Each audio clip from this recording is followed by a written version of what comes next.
Nitong mga nakaraang araw, tumigil ako sa pag-inom ng kape. Hindi naman dahil sa hindi ako nakakatulog, sadyang medyo naumay lang ako sa lasa ng kape. Kaya for today's video, isi-share ko sa inyo yung bago kong kinahihiligan na drink. Ito yung sugar-free matcha latte. So, unang ingredient, syempre, kailangan natin ng matcha. Kaya lang disclaimer ha, matabang po ako magtimpla ng mga malalamig na drinks. Kaya kung medyo matapang yung lasa na gusto ninyo, instead na ganun kaonte na matcha yung ilagay, syempre dagdagan lang ng konti. Tapos ito yung twist, nag-a-add ako ng cinnamon powder, pero konting-konti lang din. And again, matabang yung panlasa ko, kaya isang stick lang ng monk fruit yung inilagay ko. Sa iba, sa sister ko, ang ginagawa niya mga 2 to 3 sticks ng monk fruit. Masarap naman siya, kaya lang hindi siya naaayon sa panlasa ko, kaya okay na sa akin yung isang stick.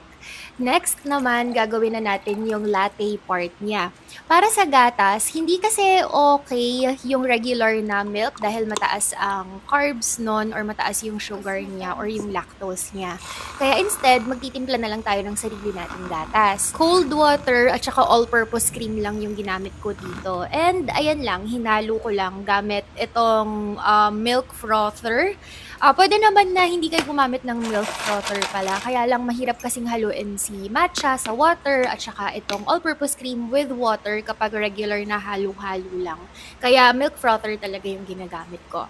Tapos pagkukombine lang natin yung dalawa, yung matcha na part at saka yung gatas. And ayan, okay na, ready na ang ating matcha latte na sugar-free. Kung kayo ay nagfa-fasting, hindi po ito pwedeng inumin during intermittent fasting ha, pero maganda ito na pang-break ng inyong fast. By the way, optional po yung paglalagay ng cinnamon, kaya kung hindi nyo masyadong gusto yung lasa ng cinnamon, kahit matcha, sweetener, all-purpose cream at saka water na lang yung paghalu-haluin nyo.